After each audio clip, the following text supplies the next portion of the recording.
और मैं चाहूंगा एक बार जोरदार ताली बजाते हुए प्रभु की दासी सिस्टर स्माइली का हम स्वागत करेंगे और परमेश्वर के वचन का हम स्वागत करेंगे। यस कम ऑन, सब लोग ताली बजाते हुए और परमेश्वर का धन्यवाद। और सिस्टर जी आपका स्वागत है जगत ज्योति वेलफेयर सोसाइटी में, और आगे का समय आपके हाथ में देते हैं और आज आप वचन से बात कीजिए। Thank you, God bless you, most welcome. जय मसीह की। जय मसीह। जय मसीह की सिस्टर। मेरी आवाज आ रही है आपको? Yes yes. Pastor Varinder, pastor Suleman, आपका बहुत बहुत थैंक यू। और सबसे ऊपर परमेश्वर का धन्यवाद इस सुंदर समय के लिए, और आपकी प्रार्थनाओं के लिए धन्यवाद। अपने आप को परमेश्वर के हाथों में समर्पण मैं करूंगी, छोटी सी प्रार्थना करूंगी। हालेलुया। परमेश्वर आपका धन्यवाद करते हैं, सबको आपके हाथों में देती हूँ पिता परमेश्वर, अपने आप को भी आपके हाथों में देती हूँ प्रभु, और इस समय को जो कनेक्शन है उसको भी आपके लहू में ढक देते हैं प्रभु। हम सबको अपनी पवित्र रूह की आग का बाड़ा दीजिए, अपने स्वर्ग दूतों का बाड़ा दीजिए प्रभु खुदावंदा। और जो भी वचन, जो भी कलाम आपने दिया है, आराधना का गीत दिया है, उस सब के ऊपर आपकी आशीष को चाहती हूँ। मेरे गले को भी छुइए, और खुदा जो भी वचन से आपने मेरे मुंह को भरा है प्रभु, एक एक जन, एक एक भाई, एक एक बहन, एक एक बच्चे को वो वचन आप छुए और उनके जीवन में 100 गुना फल लाए। यीशु के नाम से मांगते हैं, आमीन आमीन। एक अच्छा गीत है, आज मैं शुरू करती हूँ। विश्वास परखा जाएगा, आनंद समझो, शैतान तुमको डराएगा, आनंद समझो, विश्वास परखा जाएगा, आनंद समझो, शैतान तुमको डराएगा, आनंद समझो। होगी परीक्षा, धीरज बढ़ेगा, सपने के पश्चात सोना बनेगा। होगी परीक्षा, धीरज बढ़ेगा, सपने के पश्चात सोना बनेगा, आनंद समझो, आनंद समझो, विश्वास परखा जाएगा, आनंद समझो, शैतान तुमको डराएगा, आनंद समझो। सीमा के बाहर परीक्षा न होगी, यीशु की मर्जी से हर बात होगी। सीमा के बाहर परीक्षा न होगी, यीशु की मर्जी से हर बात होगी। जितना वचन में समाएगा, जितना वचन में समाएगा, आनंद समझो, आनंद समझो, विश्वास परखा जाएगा, आनंद समझो, शैतान तुमको डराएगा, आनंद समझो। यीशु वचन का उपयोग करना, कैसी भी आफत हो बिल्कुल न डरना। यीशु वचन का उपयोग करना, कैसी भी आफत हो बिल्कुल न डरना। उस पार यीशु ले जाए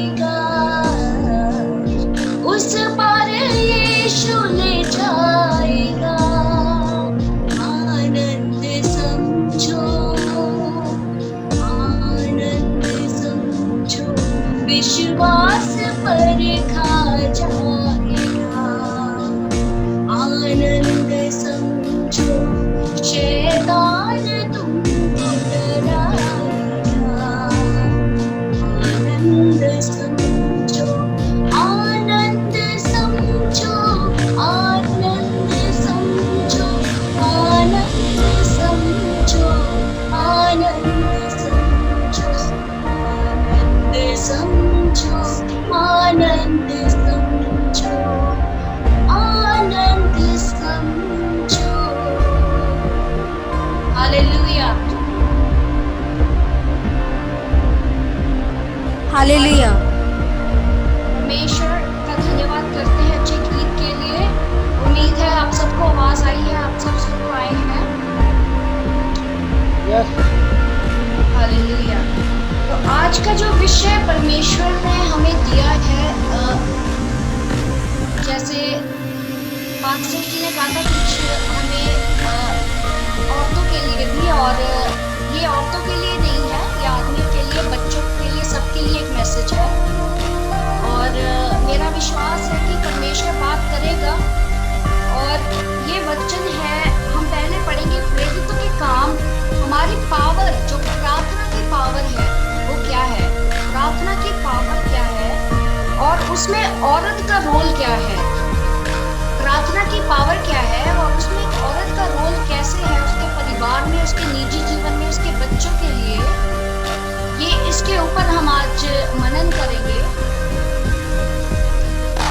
और हम देखेंगे प्रेरितों के काम पहला अध्याय उसकी 14 आयत को पढ़ेंगे।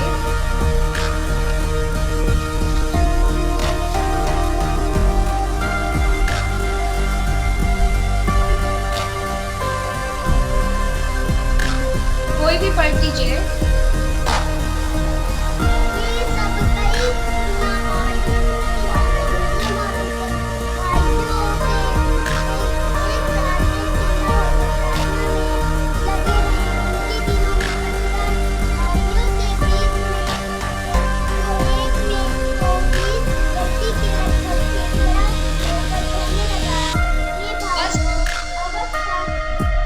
बस जाइए बेटा, रुक जाइए। सिर्फ 14 आयत पढ़ना है। और इसमें हम देखते हैं कि सब एक मन होकर, तो सबसे पहले परमेश्वर जो है वो औरत और आदमी में फर्क नहीं करते हैं। हम सब एक मन होकर परमेश्वर के सामने आते हैं उसकी महिमा के लिए, प्रार्थना के लिए। और इसमें हम पढ़ रहे हैं कि माता मरियम, और ये जो माता मरियम है और सब जो भाई थे, सब मिलकर, है ना। तो परमेश्वर सबसे पहले, और हम दूसरी आयत को पढ़ेंगे इसको समझने के लिए। गलतियों की किताब 3 अध्याय उसकी 28 आयत।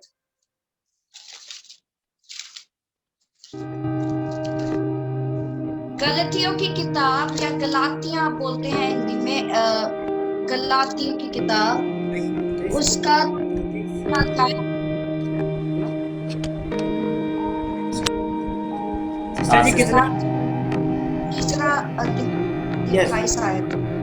Yes hallelujah. अब ना कोई यहूदी रहा और ना यूनानी, ना कोई दास, ना स्वतंत्र, ना कोई नर ना नारी, क्योंकि तुम सब मसीह यीशु में एक हो। आमीन। हम सब क्या, परमेश्वर यीशु में हम एक हैं। तो एक मन पर जब हम प्रार्थना करते हैं, परमेश्वर के सामने आते हैं, घुटनों को टेकते हैं, तो हम बड़े से बड़े चमत्कारों को, बड़े से बड़े बंधनों को टूटते हुए देखते हैं। हालेलुया। और इसमें जो का एक बहुत खास रोल है, एक इंग्लिश में हम वुमन कह देते हैं, एक औरत का, एक बेटी का, एक स्त्री का एक बहुत बड़ा योगदान है।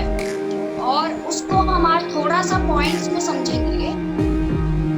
जब एक औरत, जब स्त्री, जब एक बेटी, एक माँ, और एक हम कह देते दादी, नानी, कोई भी है, जो भी स्त्री है, जब वो प्रार्थना करती है तो वो परमेश्वर के मन को छूता है, परमेश्वर के मन को भाता है। और देखिए परमेश्वर ने जब यीशु मसीह जब खुदावंद खुदा जो है जिस्मानी रूप से जब इस दुनिया में आए तो उन्हें भी एक स्त्री के द्वारा आने की जरूरत, उसमें एक स्त्री को इस्तेमाल किया गया, माता मरियम को इस्तेमाल किया गया, जिसके द्वारा यीशु मसीह जो है इस दुनिया में आ सके शारीरिक रूप से। खुदा जो है शारीरिक रूप से, यानी कि स्त्री का इतना बड़ा रोल है, इतना बड़ा अदाकार है वो परमेश्वर के राज्य को बढ़ाने के लिए कि उसके द्वारा परमेश्वर बड़े से बड़े काम जो नामुमकिन है वो भी कर देता है। इसीलिए जब जिब्राइल फरिश्ता मरियम के पास गया तो मरियम ने किसी भी तरह का कोई भी कारण नहीं पूछा, उसने किसी भी तरह का कोई भी बहस नहीं किया। उसने सिर्फ यही कहा कि जैसा परमेश्वर को मंजूर है वैसा ही मेरे साथ हो। उसने अपनी हाँ को भरा, अपनी हामी को भरा, अपने आप को परमेश्वर को सौंप दिया उस कार्य के लिए। लेकिन आज के समय में अगर आज के 2000 जो 20th जिसको कहते हैं 20 सेंचुरी के समय की अगर कोई भी औरत है, कोई स्त्री है, कोई बच्चा है, कुछ भी, आज अगर हम उसे कहते हैं कि परमेश्वर की ऐसी मर्जी है कि आप ऐसा करें, तो शायद बहुत सारे जवाब हमें पलट कर सुनने को मिलेंगे कि क्यों, ऐसा क्यों, वैसा क्यों, और ऐसा क्यों नहीं करते, वैसा क्यों नहीं करते। बहुत सारी चिंताएं घेर लेती हैं, बहुत सारे कारण खड़े हो जाते हैं। प्रभु की सेवा के राज्य को बढ़ाने के लिए बहुत बारी सवाल जवाब शुरू हो जाते हैं। बहुत बार परमेश्वर से सवाल करते हैं, अपने जो है पति से सवाल करते हैं, अपने माँ बाप से सवाल करते हैं, और परमेश्वर के लिए अपने आप को नहीं सौंपते। तो जब हम नहीं सौंपते तो क्या होता है कि परमेश्वर के कार्य में अड़चन आता है, लेकिन एक बात है कि वो रुकता नहीं है। परमेश्वर, अगर आज आप परमेश्वर को समर्पण कर परमेश्वर के कार्य को नहीं करेंगे तो परमेश्वर किसी और का चुनाव करेगा, किसी और के पास जाएगा जो नम्र है, जो परमेश्वर की मर्जी को पूरा करना चाहती है।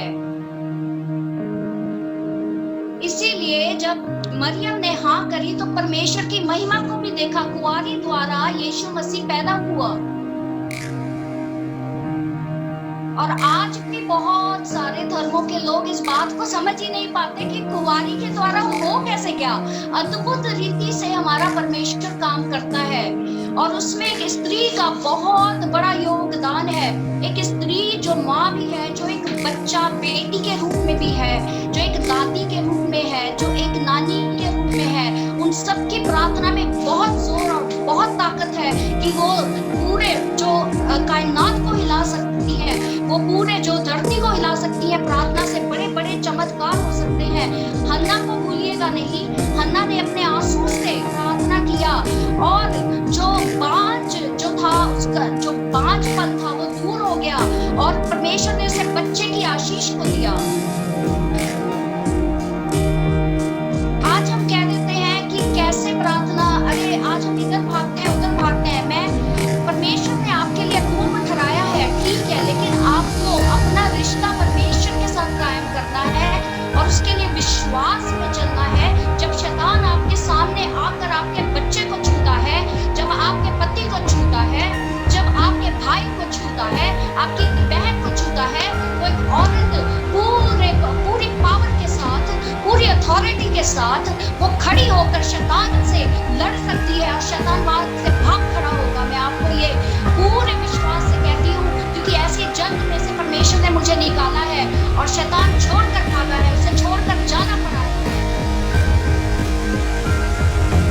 एक स्त्री को परमेश्वर ने जुबान में बहुत पावर दिया। देखिए वचन भी हमें कहता है, नीति वचन में, कि हमारी जुबान में जो है जीवन है और हमारी जुबान में मृत्यु भी है।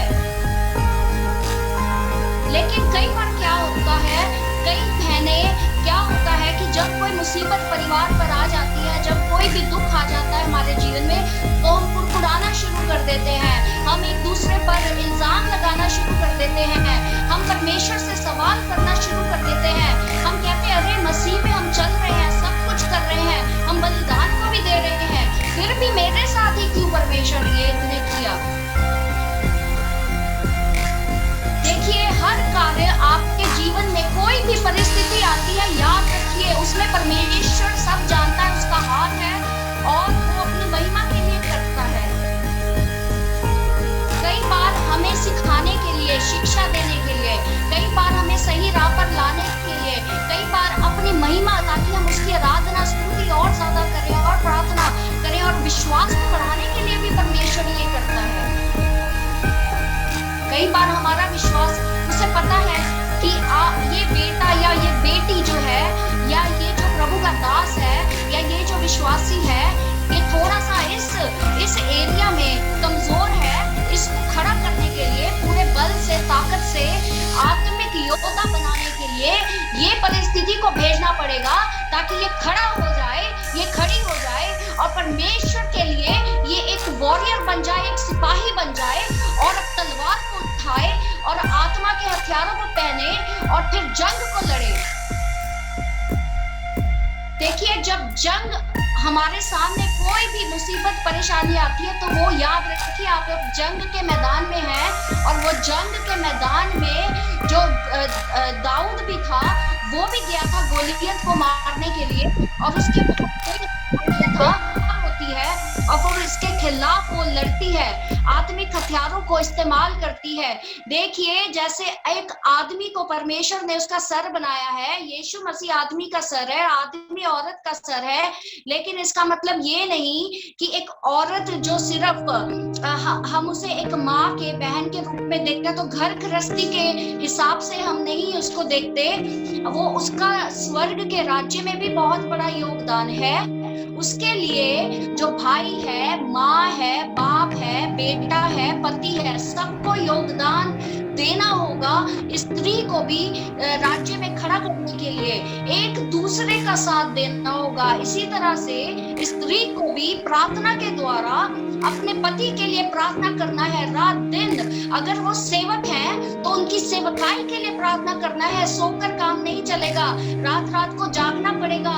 हो सकता है कई रातें जाग कर प्रार्थना करनी पड़े, हो सकता है आप पूरा दिन काम करके थक गए, फिर भी आपको बैठना पड़ेगा प्रार्थना में, तभी आप जंग को जीतेंगे। क्योंकि हम कई बहुत बारी स्त्रियां ये कारण को भी रख देती हैं, अरे मैंने इतना काम किया, आज मैंने ये भी किया, मैं तो थक गई, मेरे से प्रार्थना नहीं हो रही, थोड़ी छोटी प्रार्थना कर लो, 2 मिनट की कर लो, सवेरे कर लेंगे। ऐसे इससे क्या है, शैतान बहुत खुश होता है, उसको पता है कि औरत को प्रभु ने जो चुना है और उसको एनॉइंट किया है, उसको तेल का, उसको मस्सा किया है परमेश्वर ने, उसके परिवार के लिए एक योद्धा बनाया है। अगर वो अपनी पोजीशन को नहीं लेगी, अपनी पोजीशन को लेना पड़ेगा। हर बहन को, हर माँ को, दादी को, नानी को, बहन को, सबको अपनी पोजीशन को लेना पड़ेगा। अगर आप अपनी पोजीशन को नहीं लेंगे तो शैतान परिवार में, जिंदगी में गड़बड़ी को फैला सकता है। क्योंकि आपके खिलाफ जो हर समय रात दिन शैतान युक्तियां करता है और वो तीरों को फेंकता है, लेकिन उनसे लड़ने के लिए, उनके ऊपर विजय पाने के लिए, एक जिसको कहते हैं जय का जीवन जीने के लिए हमें प्रार्थना का बलिदान देना होगा। घुटनों पे रहकर प्रार्थना का बलिदान देना होगा। पुराने नियम में भी अगर हम देखते हैं कैसे परमेश्वर ने इस्तेमाल किया है, हन्ना का तो मैंने आपको बताया कि उसने आंसू से प्रार्थना करी, अपने आप को पूरी रीति से उंडेल दिया परमेश्वर के आगे। खाली करना पड़ेगा, अपने घमंड को तोड़ना पड़ेगा, अपनी जिद को छोड़ना पड़ेगा, अपने गुस्से को छोड़ना पड़ेगा। कई बार क्या होता है, कई लोग प्रार्थना बंद कर देते हैं, मैंने नहीं प्रार्थना करनी। अगर पति ने कह दिया आज तुम प्रार्थना करोगे, मैंने नहीं करनी प्रार्थना, हर बार मुझे ही कह देते हैं मैंने नहीं करनी तुम करो। वो उससे भी वो एक मत होकर आपकी प्रार्थना नहीं होती है। एक मन होने से शैतान उस को इस्तेमाल करता है। अगर पति पत्नी में थोड़ा सा भी गुस्सा और गुस्से से उन्होंने अपने गुस्से को ठीक नहीं किया, एक दूसरे से बात करके एक दूसरे को माफ नहीं किया, तो आप अलग अलग कितने भी प्रार्थना योद्धा हैं, कितनी भी अच्छी आपने प्रार्थनाएं कर ली हैं, कितना भी वचन आपको आता है, आपकी प्रार्थना काम नहीं करेगी, क्योंकि आपको खुदा ने जोड़ा है। देखिए, जब आदम को बनाया तो परमेश्वर ने देखा कि आदम अकेला है और हवा को बनाया। हवा को क्यों बनाया? उसका एक साथी जो उसे चाहिए था। पहले तो उसकी जो है एक फिजिकल नीड को भी देखा और उसकी आत्मिक जरूरत को भी देखा। आत्मिक जरूरत क्या है? वो उसकी सहायक है। परमेश्वर ने हवा को बनाया एक सहायक के रूप में और फिर उनके बीच में पवित्र आत्मा को भेजा। देखिए ये ट्रिनिटी बननी बहुत जरूरी है। आदम का हवा के साथ और परमेश्वर यीशु मसीह का ये इकट्ठा एक यूनिट बनता है। और उसके बाद जब आपका रिश्ता बिल्कुल अच्छे से जो जुड़ जाता है एक दूसरे के साथ, एक मन हो जाते हैं, तब आप बड़े बड़े कामों को अपने जीवन में देखेंगे।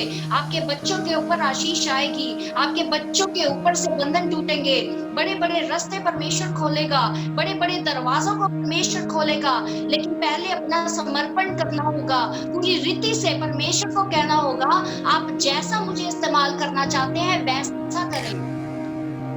देखिए अपनी जिद को छोड़ना पड़ेगा।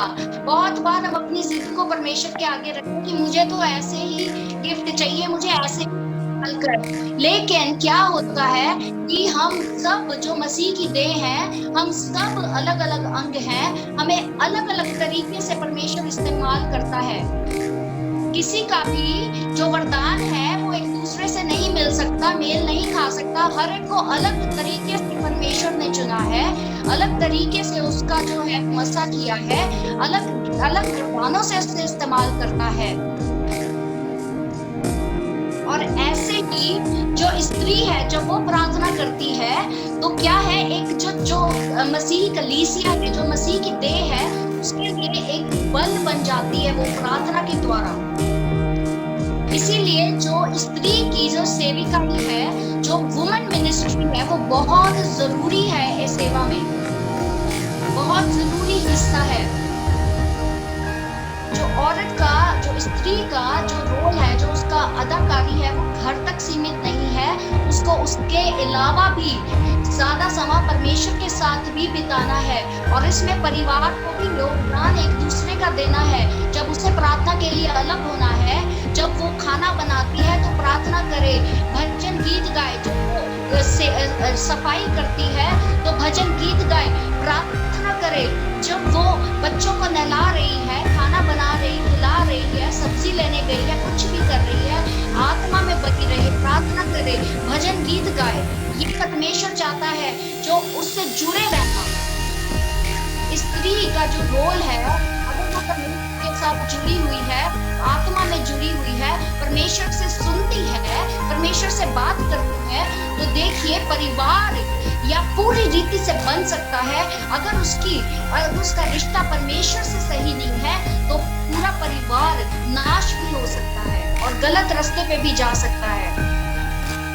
देखिए एक यहाँ पर अंग्रेजी में एक बात को कहते हैं कि जो अगर कोई दुष्ट है, बुराई में चल रही औरत है, तो एक आदमी से शादी करती है तो आदमी भी उसी तरफ चल पड़ता है कुछ समय में ही। लेकिन अगर जो धर्मी औरत है, जब वो एक आदमी से शादी करती है, चाहे उसका आदमी दुष्टताई में भी है, लेकिन परमेश्वर धार्मिकता के रास्ते पे ले आता है, उसके बलिदान से, उसके रोने के बलिदान से, उसकी प्रार्थनाओं के द्वारा जब वो उस जंग को लड़ती है। देखिए हमें स्त्रियों को अपना रोल जो है पूरा करना है परमेश्वर में। हम दुल्हन है। देखिए एस्थर जो थी, एस्थर ने भी एक बहुत बड़ा रोल अदा किया था। उसने अपने लोगों के लिए जो है राजे के सामने वो गई थी, उसने इंटरसेसरी का काम किया था, जिसको कहते हैं मध्यस्थ किया था उसने बीच में अपने लोगों को बचाने के लिए। आज हमारे बहुत से भाई लोग, बहनें हैं जो परमेश्वर के, जो पवित्र आत्मा की पावर को नहीं समझते। देखिए वचन का अध्ययन करना बहुत अच्छी बात है। वचन के अध्ययन के साथ पवित्र आत्मा की पावर भी है। वचन जो है पवित्र आत्मा की पावर के बिना अधूरा है। और पवित्र आत्मा की पावर में कई लोग चलते हैं लेकिन वचन को नहीं पकड़े रहते हैं, तो वो भी किसी काम की नहीं है। जो वचन के साथ, पवित्र आत्मा की पावर के साथ दोनों मिलकर फिर काम होता है परमेश्वर के राज्य में। यीशु मसीह ने भी जो है गतसमनी बाग में प्रार्थना की थी। एक प्रार्थना की जो परमेश्वर ने एक जिसको कहते हैं एग्जाम्पल दिया है। एग्जाम्पल को हिंदी में क्या कहते हैं? एक एग्जाम्पल, एक उदाहरण सिस्टर, उदाहरण। उदाहरण परमेश्वर ने दिया है। तो प्रार्थना का जीवन, प्रार्थना हमारी कैसे होनी चाहिए। बहुत सारे पुराने नियम में मैं आपको कुछ औरतों के बारे में बता सकती हूँ जिनको परमेश्वर ने सेवकाई के लिए चुना और परमेश्वर ने बहुत ही एक लीडर की तरह, जिसको कहते हैं लीडर की तरह परमेश्वर ने इस्तेमाल किया और उन्होंने एक भविष्यद्वक्ताएं वो बनी और बहुत बड़ी आराधक भी बनी है वो परमेश्वर के लिए। हन्ना को तो आप समझ ही गए हैं हन्ना के बारे में, और आप लोग सब जानते हैं, उसकी कहानी को भी पढ़ा है। और लेव्यवस्था को अगर हम पढ़ें, लेव्यवस्था 12:6, लेव्यवस्था 12:6,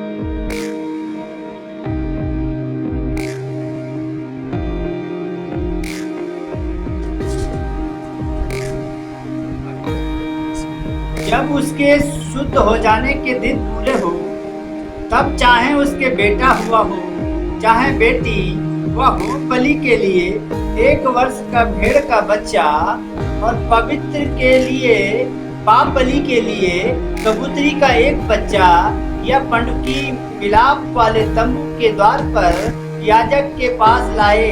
आमेन आमेन। याजक के पास लाए। कौन? औरत गई। कैसे औरत जाती थी? पुराने हम अगर यहूदी रीति रिवाज को देखें तो उसमें जो औरत है, बच्चा पैदा होने के बाद जब वो समा पूरा हो जाता था तो उसके बाद वो याजक के पास जाती थी बलिदान को लेकर, ताकि जो बच्चा है वो बच्चा परमेश्वर की अगुवाई में आगे चले। आज भी अकेला जो है पति ही या जो सेवक हैं, उनकी जो बीवियां हैं, उनका भी उतना ही योगदान है कि वो बलिदान को परमेश्वर के आगे लाएं और याजक लोगों के पास भी जाएं जो उनके ऊपर परमेश्वर ने ठहराए हैं अगुवे। आपका जो भी बलिदान है प्रार्थना में आप परमेश्वर के पास लेके अपने बच्चों के लिए रोए। अकेला आप ये नहीं कह सकते कि जो प्रभु का दास है या जो पति है, ये उसी का ही फर्ज है कि वो ही बलिदान दे और वो ही प्रार्थनाएं करे और वो ही रोए। उसको तो चुना है परमेश्वर ने। हम जैसे अय्यूब की बीवी ने उसे बोला था कि हाँ, अब तू क्यों नहीं कोसता परमेश्वर को, इतना कुछ उसने तेरे से सब छीन लिया है, फिर भी उसने परमेश्वर के नाम को नहीं कोसा। आज कई बीवियां इसी तरह से कार्य करती हैं। जब मुसीबत आती है तो वो कोसने लगती हैं, बोलने लगती हैं, लेकिन सहायक के रूप में खड़ी नहीं होती। हमें सहायक के रूप में खड़े होना है, साथ बराबर खड़े होकर शैतान से लड़ना होगा और परमेश्वर को और अपने घर में जो भी परमेश्वर के पीछे जो लोग घर में हमारे चल रहे हैं, उनका सहयोग देना होगा। उनके लिए बोलना नहीं है कि ये परमेश्वर जिसकी हम सेवकाई कर रहे हैं, ये मुसीबत हमें क्यों आ गई, ये दुख मुसीबत क्यों आ गई। देखिए, यीशु के पीछे चलना एक आसान रास्ता नहीं है, वो सकड़ा मार्ग है।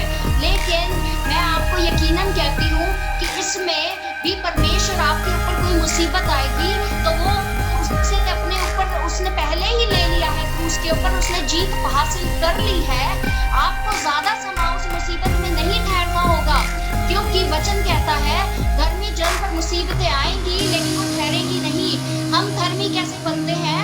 हम उसके लहू में धुल के धर्मी बनते हैं। हम अपने कामों से धर्मी नहीं बनते, हम बहुत प्रार्थनाएं करने से धर्मी नहीं बनते, हम वचन को बहुत नॉलेज के साथ धर्मी नहीं बनते, हम उसके लहू से धुल कर धर्मी बनते हैं। और इसी वजह से जो परमेश्वर के बच्चे हैं, जब उनके खिलाफ शैतान खड़ा होकर तीर फेंकता है तो परमेश्वर के स्वर्गदूत आकर उन तीरों को तोड़ते हैं। जब एक स्त्री भी खड़ी हो जाती है अपने पति के साथ पूरी रीति से एक मन होकर, जब वो प्रार्थना करते हैं, शैतान को कहते हैं हमारे घर को छोड़ के अभी निकल जा, मेरे बच्चे के ऊपर से हाथ को उठा ले और छोड़ दे इससे। तब शैतान जो है वो चारों दिशाओं से भाग खड़ा होता है। एक दिन की प्रार्थना से ये नहीं होगा, आपको प्रार्थना में, वचन कहता है प्रार्थना में निरंतर लगे रहें, निरंतर, pray without ceasing। एक अंग्रेजी में गाना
भी है, चाहे मुझे बुखार है, चाहे मेरे साथ कुछ भी है, मैं फिर भी परमेश्वर की उपस्थिति में बैठूंगा।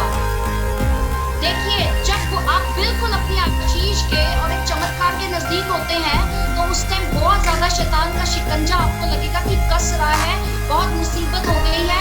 अब क्या करें? मैं आपको कह रही हूँ, आप अपने चमत्कार के बिल्कुल 1 मिनट दूर होते हैं, क्योंकि वही समय है जब प्रार्थना का जोर आपको लगाना है और शैतान अपने हथियार लेकर वहां से भाग जाएगा। आपको विश्वास में बने रहना होगा, एक स्त्री को विश्वास में बने रहना होगा और उसको अपने परिवार के लिए एक बहुत बड़ा, जिसको कहते हैं एक बहुत बड़ा बल है अपने परिवार का, और वो अपने परिवार को खड़ा कर सकती है आत्मिक रीति से। अगर हम नीति वचन 31 को पढ़ेंगे, हम देखेंगे जो परमेश्वर की ओर से जो बीवी मिलती है उसमें क्या खूबियां परमेश्वर कहता है।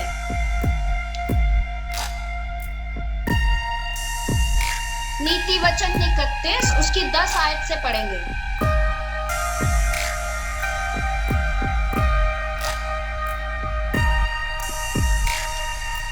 भली पत्नी कौन सा सकता है, क्योंकि उसका मूल्य मांगों से भी बहुत अधिक है।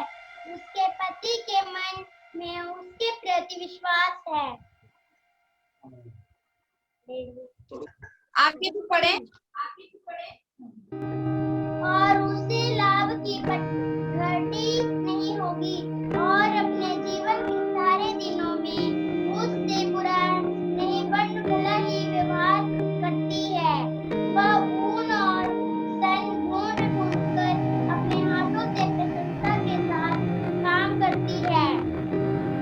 वह व्यापार के जहाजों के समान अपनी भोज वस्त्र दूर से मंगवाती है। वह रात ही को उठ बैठती है और अपने घराने को भोजन खिलाती है और अपनी दासियों को अलग अलग काम देती है। वह किसी खेत के विषय में सोच विचार करती है और उसे मोल ले लेती है और अपने परिश्रम के फल से रात की बारी लगाती है। वह अपनी कटी को बल के फेंटे से रखती है और अपनी बाहों को ऊंट बनाती है। वह परख लेती है कि मेरा व्यवहार लाभदायक है, रात को उसका दिया नहीं बुझता। वह अटेरन के में हाथ लगाती है और चरखा पकड़ती है। वह दिन के लिए मुट्ठी खोलती है और वृद्ध को संभालने के लिए हाथ बढ़ाती है। वह अपने घराने के लिए हिम से नहीं डरती, क्योंकि उसके घर के सब लोग लाल कपड़े पहनते हैं। वह तकिए बना लेती है। उसके वस्त्र सब मस्तन और बैंगनी रंग के होते हैं। जब उसका पति सभा में अपने देश की रानियों के संग बैठता है, तब उसका सम्मान होता है। वह स्तन के वस्त्र बनाकर बेचती है और व्यापारी को कमरबंद देती है। वह फल और प्रपद का पहरावा पहनती रहती है और अपने आने वाले काम पर हंसती है। वह बुद्धि की बात बोलती है और उसके वचन कृपया की इच्छा के अनुसार होते हैं। वह अपने घराने के चाल चलन को ध्यान से देखती है और अपनी रोटी बिना परिश्रम नहीं खाती। उसके पुत्र उठ उठकर उसको धन्य कहते हैं। उसका पति भी उठकर उसकी ऐसी प्रशंसा करता है। बहुत सी स्त्रियों के अच्छे अच्छे काम तो किए हैं, परंतु तू उन सबों से श्रेष्ठ है। तो झूठी और सुंदरता वस्तु है, परंतु जो स्त्री यहोवा का भय जानती है उसकी प्रशंसा की जाएगी। उसके हाथों के परिश्रम का फल उसे दो और उसके कार्य से सभा की उसकी प्रशंसा करो। हालेलुया। हालेलुया। तो हम देख रहे हैं कि परमेश्वर का वचन हमें बता रहा है कि एक स्त्री जो परमेश्वर की ओर से मिलती है, बुद्धिमान स्त्री, उसका जो क्वालिटीज है, यानी कि उसको कहते हैं कि जो क्वालिटीज को क्या कहते हैं हिंदी में, जो उसमें खूबियां, गुणवत्ता, जो खूबियां जो उसमें क्या हो सकती है। तो 6 तरह की मैं बात करूंगी कि सबसे पहले वो अपने हाथों से काम करती है। किससे काम करती है? हाथों से। यानी कि किसी को कहना ये कर दे वो कर दे से ज्यादा वो अपने हाथों से भी काम करती है। तो बहुत बार क्या होता है, कई बहनें हमारी क्या है, काम करना सबसे मुश्किल लगता है। कई बहनों को काम करना सबसे मुश्किल है। अब मैं ये भी करूं, अरे अब मैं वो भी करूं, अब मैं प्रार्थना के लिए भी जाऊं, अब मैं मीटिंग के लिए भी जाऊं, अब मैं तो थक गई, मेरे 4 हाथ नहीं है, मेरे 2 ही हाथ हैं। बहुत बारी कई बहनें इसी तरह की बातों को करते हैं। देखिए, इससे परमेश्वर खुश नहीं होगा। परमेश्वर आपको आत्मिक रीति से पूरा बल दे देगा, आपको थकावट भी महसूस नहीं होगी, आपकी नींद भी पूरी हो जाएगी अगर आप परमेश्वर के लिए जो है योगदान को देंगे और परमेश्वर के लिए मेहनत करेंगे।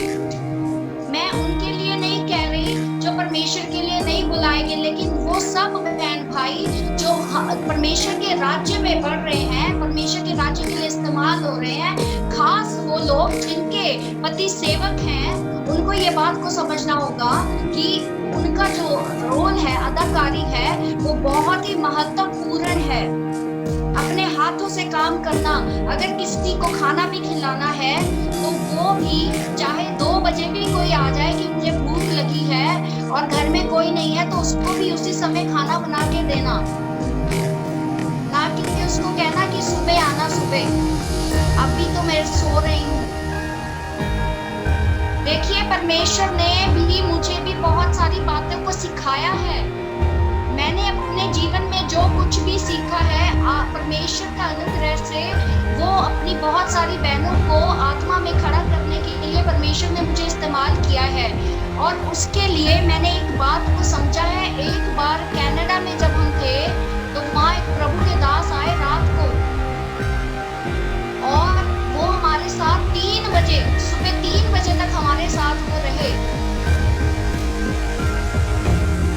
और परमेश्वर ने उसी समय मुझे बोला, परमेश्वर के दास ने नहीं बोला, लेकिन मुझे बार बार ये महसूस हो रहा था कि काफी समय हो गया प्रभु के दास ने रोटी खाई है नहीं खाई है कुछ नहीं पता है।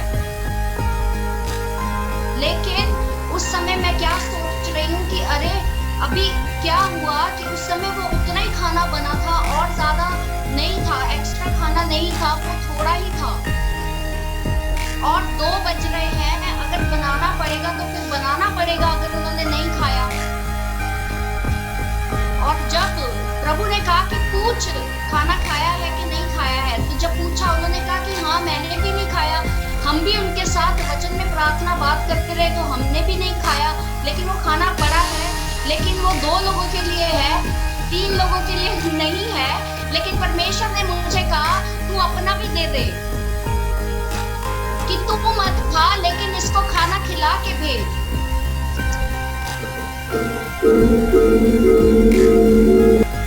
परमेश्वर ने मुझे सिखाया कि कैसे हमने सबसे पहले परमेश्वर को स्थान देना है।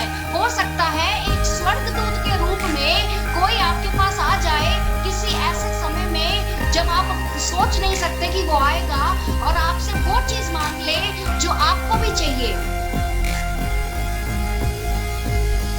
वचन में लिखा है अगर कोई तुझसे 2 भी मांगे तो उसको वो भी ले जाने दे।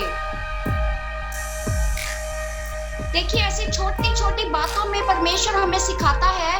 और एक बार परमेश्वर ने, मैंने अपने लिए बहुत अच्छा एक नया छाता और ऐसे कपड़े कुछ लिए थे नए, और एक बहन और एक भाई थे जो किसी इंडिया की बात है, भारत देश की बात है, तो उनके ऊपर बहुत बड़ी मुसीबत आ गई, को अपना घर छोड़कर आना पड़ा।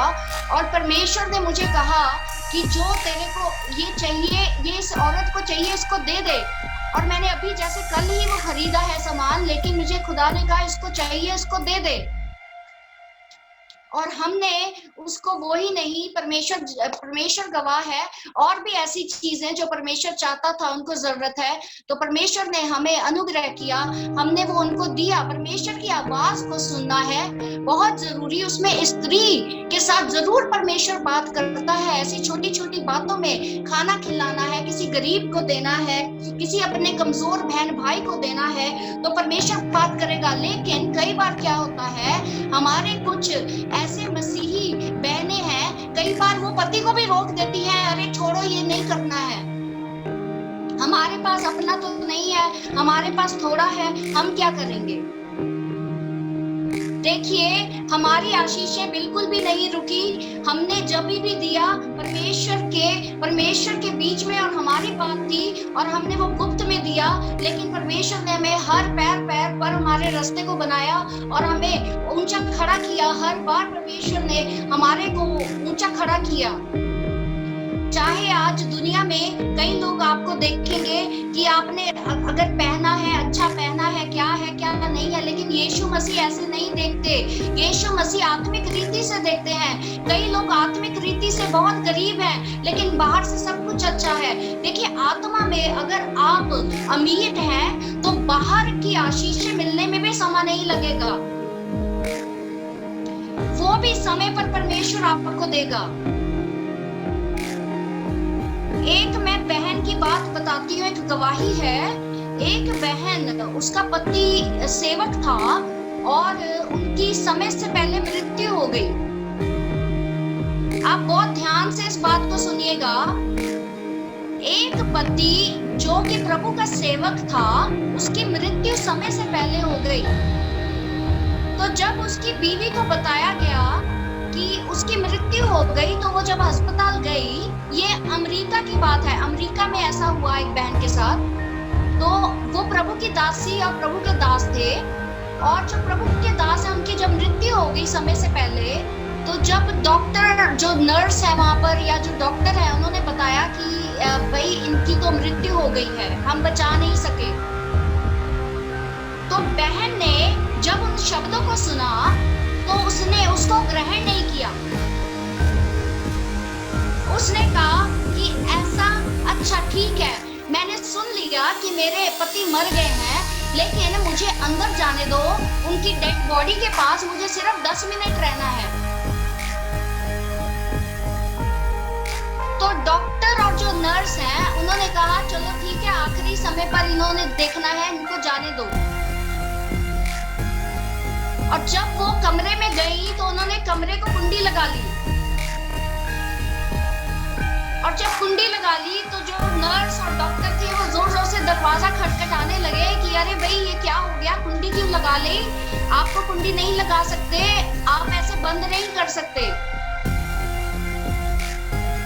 लेकिन वो बहन अपने पति की लाश के पास गई और पहले वो रोई और उसने परमेश्वर के आगे अपनी पूरी रूह को उंडेल दिया और कहा कि परमेश्वर ऐसा नहीं हो सकता, ये तेरा दास नहीं मर सकता, तूने तो इनके लिए भविष्यवाणियां की है कि ये तेरे लिए बड़े बड़े काम को करेगा, ये हो ही नहीं सकता, मैं इसे ग्रहण नहीं कर सकती, परमेश्वर तू इसे बचा ले।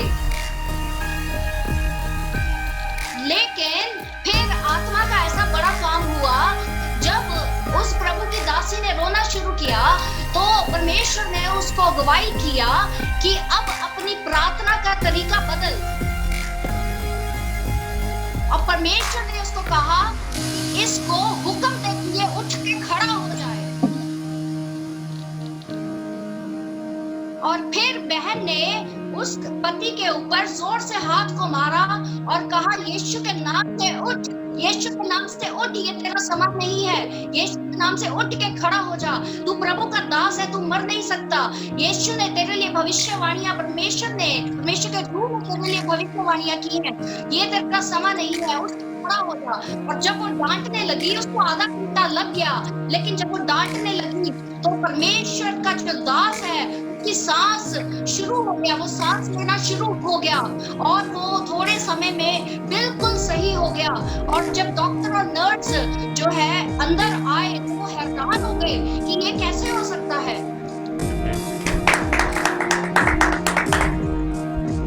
हालेलुया। परमेश्वर को देखिए ऐसे बड़े बड़े कार्य परमेश्वर करता है। एक स्त्री की प्रार्थना में बहुत ताकत परमेश्वर ने दिया। बड़े से बड़े तूफान का मुंह मोड़ सकते हैं, बड़ी सी बड़ी बीमारियां भाग जाएंगी छोड़कर। आप अपने पति की सेवकाई के लिए प्रार्थना करेंगी, बड़े बड़े चमत्कारों को सेवा में होते देखेंगी।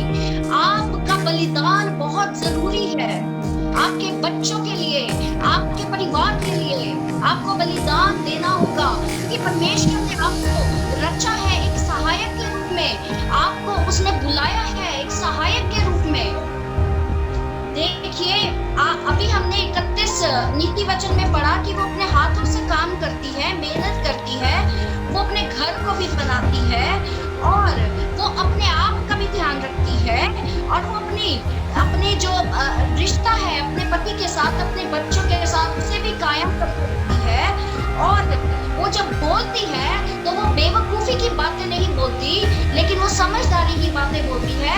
उसके मुंह से जो है दया की बातें आती है, दया उसके अंदर होती है, जलन नहीं होती उसके अंदर। बहुत सारे कारण है जो हमारी मसीही बहनें कई बार परमेश्वर की आवाज को सुन नहीं पाती, क्योंकि कई बार एक दूसरे के साथ भी जलन हो जाती है। परमेश्वर इसको क्यों इस्तेमाल ज्यादा कर रहा है, मुझे क्यों इस्तेमाल ज्यादा नहीं कर रहा, इसके साथ ऐसा क्यों हो रहा है, मेरे साथ ऐसा। इन बातों से परमेश्वर को नफरत है। जब हम ऐसी बातें करते हैं तो परमेश्वर को ये नहीं भाता। देखिए परमेश्वर के लिए आप इस्तेमाल होने के लिए एक स्त्री को अपने आप को खाली करना पड़ेगा, एक आदमी को, एक सेवक को, एक विश्वासी को अपने आप को खाली करना पड़ेगा। बहुत सारी शरीर की ऐसी बातें, चुगली, निंदा, एक दूसरे को इल्जाम लगाने, माफ नहीं करना, बार बार ऐसी बातें दोहरानी जिससे दूसरे का हृदय टूटता है, तो इन बातों से परमेश्वर नाराज होते हैं। हमारे मुंह से जो है हमेशा आराधना, परमेश्वर का धन्यवाद, परमेश्वर के वचन की बात और जो विजडम, बुद्धि की बात, प्रेम की बात, दया की बात निकलनी चाहिए। हमें एक उदाहरण अपने परिवार में बनना है, अपने बच्चों के लिए बनना है। देखिए बहुत बार हमारे बच्चे हमें फॉलो करते हैं, हमें देखते हैं कि हमारा जीवन परमेश्वर के राज्य में कैसे चल रहा है, हमारा निजी जीवन कैसे चल रहा है, हम अपने मुंह से कैसी बात करते हैं। तो हमारे बच्चे भी जब हमसे बात करते हैं उसी रीति से, तो हमें पसंद नहीं आता, फिर हम उनसे लड़ते हैं, फिर हम उनको डांटते हैं, हम उनको बहुत सारी ऐसी बातें बोल देते हैं जो उनके जीवन में एक बंधन बन जाती हैं। देखिए बहुत बार माँ बाप के ऐसे शब्द बच्चों को लग जाते हैं जिनका बंधन जल्दी नहीं टूटता। उसके लिए फिर आपको बलिदान प्रार्थना में देने पड़ते हैं, तब जाके वो बलिदान टूटते हैं, तब जाके वो बंधन टूटते हैं। एक मैं आपको एक उदाहरण और दूंगी इसमें। एक प्रभु के दास थे और उनकी बहुत बड़ी सेवकाई, अंग्रेज हैं वो, और उनकी बहुत बड़ी सेवकाई अमेरिका में है। और उन्होंने बचपन में अपने बच्चे को ऐसी बात बोल दी थी कि जिससे जब वो जवान भी हो गया वो बंधन उसके ऊपर से नहीं जा रहा था। उसको ऐसी बात बोल दी कि तू तो अपने तेरे साथ तो पता नहीं क्या होगा, तू तो अपने जीवन में पता नहीं क्या करेगा, मुझे तुझसे उम्मीद नहीं। अभी जब ऐसी बात बोल दी तो वो बच्चा जब बड़ा हुआ, जब उसकी शादी हो गई, तो उसकी शादी में बहुत जो तकलीफें आने लगी, जो उसकी बीवी उसको छोड़ के चली गई और वो लड़के को डिप्रेशन हो गया, वो बीमार हो गया, उसको जो दिमागी तकलीफ हो गई जिससे वो दवाई लेने लगा। तो जब एक दिन प्रभु का दास, बहुत प्रभु के दास की सेवा में कार्य भी परमेश्वर के होते थे, और लेकिन ऐसा था कि उसका जो बंधन बच्चे का नहीं जा रहा था।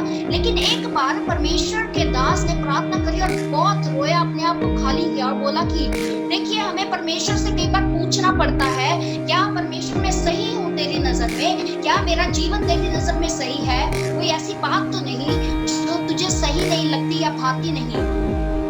क्योंकि हम अपनी नजर में तो बिल्कुल सही होते हैं, हम अपनी नजर में सब कुछ सही कर रहे हैं, लेकिन परमेश्वर की ओर से हमें देखना होगा कि उससे हमारा जीवन भाता है कि नहीं भाता। हमारे अपने बच्चे जब कुछ गलत करते हैं हमें गुस्सा आता है, लेकिन जब हम कुछ गलत करते हैं तो क्या कभी हमने सोचा है कि यीशु को, परमेश्वर को, यहोवा को कैसा लगता है? इसीलिए जानना जरूरी है कि हमारा जो चाल चलन परमेश्वर में सही है वो आप परमेश्वर से ही पूछें, तो परमेश्वर जरूर बताएगा, क्योंकि उसने कहा पुकार मैं तुझे उत्तर दूंगा।